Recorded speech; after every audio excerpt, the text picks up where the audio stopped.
Access to Democracy is made possible by donations from the following organizations. Thomson Reuters, a global company with expertise and insight to unravel complex situations in the areas of law, tax, compliance, government, and media. Their worldwide network of journalists and editors keep customers up to speed on relevant global events. Thomson Reuters, The Answer Company. Crutchfield Dermatology, a full-service treatment center and Medi-Spa in Eagan. Their goal is to help you look good and feel great with beautiful skin. The Minnesota Twins are looking forward to another great season in 2023, led by the return of All-Stars Carlos Correa and Brian Buxton. With the return of numerous players who were injured in 2022 and some new acquisitions, another division crown and a return to the World Series are in their sights. Established in 2007, 45th Parallel Spirits was among the first 50 micro-distilleries in the United States.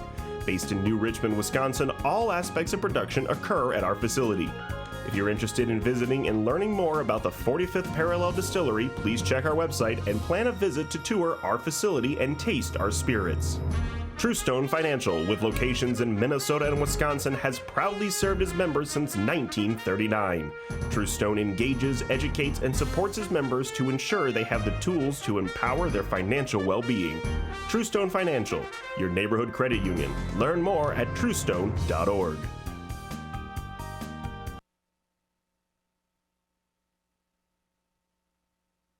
Hello and welcome to Access to Democracy. I'm your host, Steve Francisco. It's a pleasure to welcome to our studio today a first-time guest. My pleasure to welcome David Rivard, who is the Director of Communications and Marketing for the Airport Foundation, MSP. David, welcome to Access to Democracy. Thank you for having me. So just a little bit by way of background, introduce yourself to our viewers. You are a local person here, grew up here in the Twin Cities? I am. I grew up in the Roseville area, St. Paul, and went to St. Thomas. A Tommy? I'm a Tommy, undergraduate and graduate school. That's right. And your children, you have one or two children who are attending St. Thomas? Yes, I have two teenage boys at St. Thomas Academy, Alex and Nick, and I'm married to Amy, who is a teacher at Visitation. Very good. And I understand your career background. You've had a career doing communications work with both Northwest Airlines, which later became part of Delta Airlines. You have over 30 years of experience in that position. I had a wonderful time. I spent 20 years at Northwest Airlines right out of college, and I worked in corporate communications and in-flight service, flight operations, and customer relations. And then I, with the merger with Delta Airlines, moved to Atlanta and worked in sales communications. Mm-hmm. And now I've been with the Airport Foundation for the last 2.5 years. And David, in the interest of full disclosure, I need to tell our viewers that I myself am a volunteer with the Airport Foundation, MSP. I have been for about the past year. It's been a wonderful experience, and I thought it would be great to get you on the show today to talk more about the foundation, what it is, what it does, and how it serves travelers coming through the MSP airport. So tell us briefly, what is the Airport Foundation, MSP? When did it start? What does it do? Sure. So first and foremost, thank you for being one of our volunteers. All of our success at the foundation is because of our volunteers. I can tell you that the Airport Foundation has, what our purpose is to enhance the travel experience and to support the aviation community. And while a lot of your viewers may not recognize the name, they'll surely recognize many of the things that we do, and we're always looking to expand our volunteer base and looking for other ways that people can support our organization. And by way of a history lesson, in 1982, so over 40 years ago, at a time when the airline industry was going through deregulation, and a lot of the smaller airlines were starting to team up with other airlines to form larger networks. You think locally of like Northwest Orient Airlines and Republic Airlines, and they started to come together post-deregulations.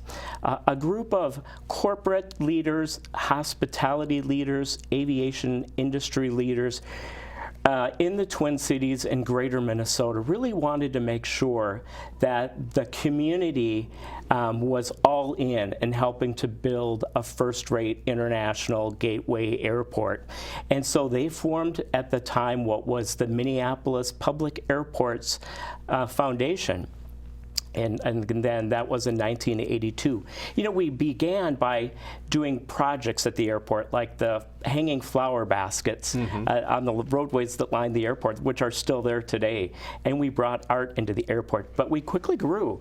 In 1992, the Metropolitan Airport Commission created an agreement with us to assume responsibility for the what was called the Traveler's Aid Program at the time. And we began that program with a core of volunteers, and that's still our bread and butter business. That's what we do at the foundation. That's what you most likely will recognize us for. But by the early 2000s, we introduced the arts program at MSP with commissioned art, rotating exhibits, performing arts, and then by 2010, we grew further to introduce special events, such as our annual golf tournament, which is every Tuesday, second Tuesday in June every year. It brings together the airport community, business community with the broader Twin Cities community, and the State of the Airport event. And we should make clear at the beginning that our airport is actually owned and operated by the Metropolitan Airports Commission, the MAC, which was created years ago by the Minnesota legislature, I believe in the 1930s or 40s, the MAC was created. So the airport is owned by the MAC, and the Airport Foundation, MSP, is not a governmental entity. It is actually a nonprofit organization which does not receive any government funding. That's right. We are actually a 501c3 public charity. Yeah. And so we are a values-driven organization. We believe in operational integrity, in our people, in the value of partnership. And we believe in collaboration and diversity of our community, and also being innovative and creative. Good values to have. So MSP Airport, I think it's easier for those of us who live in the South Metro to overlook this fact, is a huge economic engine, not only for the Twin Cities, but the entire state of Minnesota. Hundreds of millions of dollars in terms of jobs and aircraft and airlines and people transiting through our airport who spend money, which generates sales tax revenue for the state. Our airport, many people may know this, but some may not, our airport is consistently ranked as one of the best airports in the United States. Why do you think that is? Why do travelers consistently put MSP up near the top of the ranks?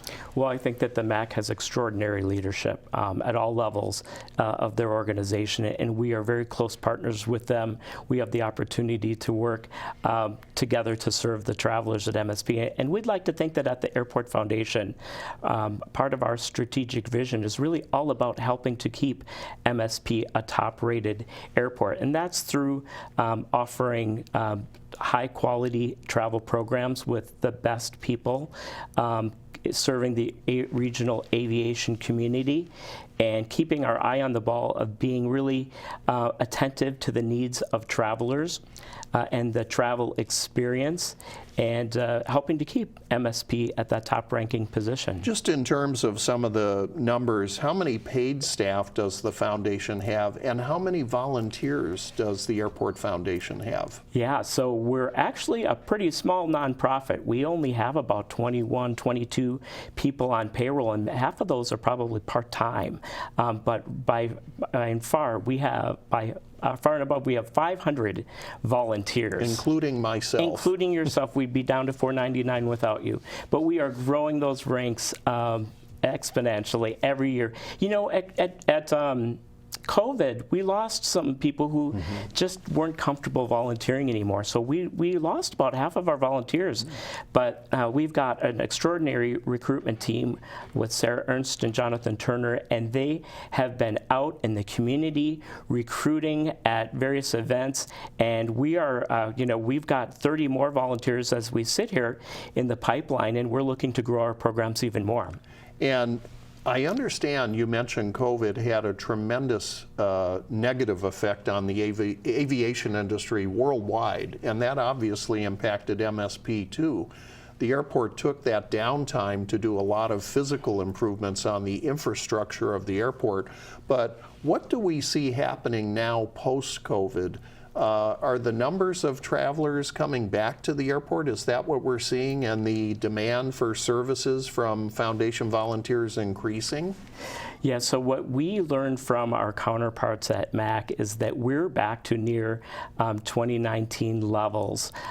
In terms of number of passengers transiting through the airport. That's right, and I believe that the last stat that I heard is that we'll be closing out the year with about 31 million travelers having passed through MSP, and we're actually looking ahead to 2024 serving upwards of 40 million travelers. So it is coming back, and we at the foundation are ready to serve those travelers and enhance that travel experience. A big part of this, I understand, is the restoration of some of our key international routes around the world, which were cut during COVID. So now Delta Airlines in particular has a full roster of flights to places such as London, Heathrow, Paris, Charles de Gaulle, Tokyo, and Seoul, Korea. And also we see winter seasonal service to international destinations in Mexico and the Caribbean by Delta, Sun Country, and other carriers. So it all adds up to a picture of there are a lot more people in the airport in 2023 than there were even last year. Yeah, and Sun Country Airlines is expanding its route network, and we understand from airport development that Aer Lingus is going to be returning to MSP starting Flights in May. to Ireland. Out to Dublin, yes, we're going to Dublin, as is Delta is adding service back to Dublin, and Lufthansa is going to begin service to Frankfurt beginning in June 2024. So we'll have 20 airlines serving MSP. That's really great. So traveling with children can be particularly challenging sometimes, and I understand that the foundation has particular way to help those travelers traveling with children who, let's say they may have a long layover at MSP. What do we have for kids at the airport? Yeah, well, that goes back to where people may not know who we are, but they know what we do. We have a children's play area in both Terminal 1 and Terminal 2, and these are really beloved amenities of the airport that offer a great way for families with young kids to burn off some energy before they have to sit and behave on a long flight. And so we get a lot of great feedback. So in Terminal 1, I believe it's on the C concourse down near, is it gate C12, I think? Yes, somewhere down on the C concourse in near Terminal the Delta 1. Sky Club And Lounge. in Terminal 2, it's sort of in the center of the Terminal 2 complex, correct? Yeah, kind of near, I think it's gate H10 if I'm not mistaken, but it's near the Sun Country gate. So it's something that is well utilized, and we're looking to refresh those as well. So I know the answer to this question, but so our viewers know, tell us what are some of the typical questions that passengers come with to the foundation volunteers such as myself who are working in the information booth or functioning as so-called go guides who are actually, we get our steps in roaming up and down the concourses at MSP and answering travelers' questions. What are some of those questions that we would encounter? Sure. Well, we have 12 information booths across the airport in different areas of the airport. In both Terminal 1 and Terminal 2. That's right. And the way that our information booths are spread out, some are at the departures level. Some are behind security on the main mall. Some are at the arrivals. So a lot of the questions that we get kind of pertain to where they are. So it'll be everything from where do I access the light rail, where do I go through security, where can I get a cup of coffee, where is an airline's particular lounge. But a lot of times we offer, the Go Guiding is where we walk through the terminal and we look for people who might have questions. Right, but proactively. Yep. Yeah. But what you might not know is that in the Custom and Border Protection area, we have a team of volunteers who are badged to go into the secured area, and they meet inbound travelers from other countries, and they welcome people to Minnesota, and they offer to help prepare them as they approach the Customs and Border. So when an international traveler steps off the plane, they're greeted with a warm smile, and they're escorted into CBP. They make sure that all of their documents are in order so that we can really enhance that travel experience and make it a smooth process. David, do you know if some of those volunteers in the customs area also have language skills, foreign language skills, such as we have flights arriving every day from Korea, Japan, and France, for example, and some of them may have language skills to assist those travelers? Many of them do, as a matter of fact, and we also have Welcome to Minnesota language in 6 different languages inside the international arrivals area. So we want people to feel like they're very welcome when they arrive in MSP. So the Airport Foundation MSP pays particular attention to those passengers who are transiting our airport who may have special needs or disabilities. There is a program called the Hidden Disabilities Sunflower Program. Tell our viewers a little bit about that. What is that? Yeah, well, that's an internationally recognized program that began, I believe, in the UK, but MSP and the folks at MAC were among the first adopters of that program, and they brought us into the loop on that at Traveler's Assistance, where at every Traveler's Assistance booth, we have these lanyards that have a sunflower on it. And all of the our volunteers, all of the airport employees, all of the retailers, restaurant establishment personnel know that when they see somebody with that lanyard on, it just means that that individual might need a little higher touch TLC when they pass through the airport.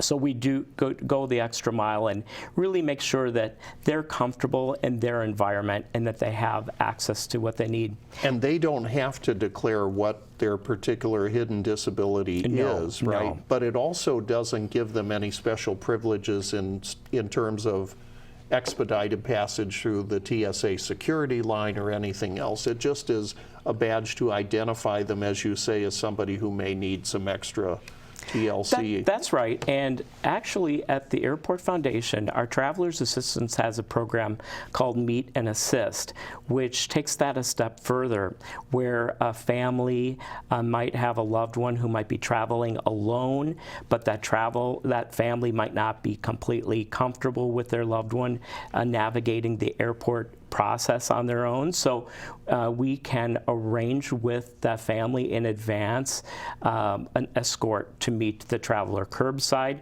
meet them at a connecting gate, meet them at an arrival gate, and make sure that we connect with the airline, the wheelchair service provider if needed, and stay with that person throughout the process. And that's a complimentary service we offer. Because I don't know the percentage, but because we are a hub for Delta Airlines. In fact, Delta's, I believe we're the second busiest hub in the Delta system, that is it over 60% of our passengers are actually connecting passengers, that Minneapolis-St. Paul is not necessarily their destination, but they're arriving from New York or Washington, D.C. and going on to Seattle or Los Angeles.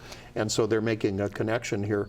That becomes really important to help people with those travel connections. It's a great point. It's not just a point-to-point, it's a connecting experience. And the MSP Airport is positioned in such a geographically advantaged area where it catches traffic going in both directions. And we're a gateway to both Asia and to Latin America and to Europe. And so not only is it just travelers from North America, it's travelers from around the world. Good point.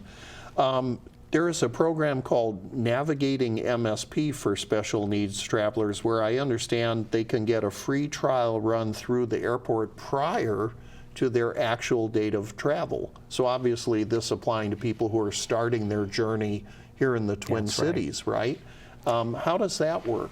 Well, that is a program of the Metropolitan Airport Commission that we have partnered with them since the inception. And it is a great way for families who might have a member of their family who may have something like autism or another consideration where they're not sure that their loved one is going to be comfortable in the travel experience. So it's kind of a dry run, if you will. A dress rehearsal, if you will, before the actual date of travel so they can see where their concourse may be or the gates. Yeah, and MSP Airport is really a leader in this space. I'll tell you that just about not even 2 years ago, that the Metropolitan Airport Commission, in conjunction with the Airport Foundation and Delta Airlines, introduced the Travel Confidently MSP Education Center. And this Navigating MSP is offered once a month, and it's conducted in this space. And what it is an actual cabin trainer that Delta Airlines had down in Atlanta. And they offered that cabin trainer to MSP. So working together with the foundation and the MAC, we pooled our resources together and moved this cabin trainer up to MSP. It's currently positioned on the C concourse. And what's really neat about this is that the Arts at MSP program, one of our programs, worked with a juxtaposition in Northeast Minneapolis. It's an arts program to create this very serene setting and this mural inside I've seen it. This space that is really wonderful, and that it puts people at ease when they come in. And you know, the families can come in and sit in a real airplane seat and get the feel of it, feel more comfortable. That's I want to right. ask you too, David, about the Animal Ambassador program, which is, I know, something that the foundation takes particular pride in. Tell us about the Animal Ambassador program.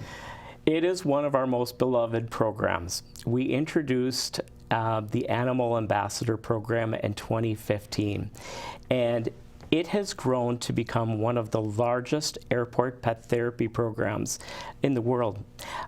We have currently over 50 teams of pets who come in, and we have pets virtually every day in the terminal. We have preset stations in the North Rotunda and so forth, but we also roam the terminals.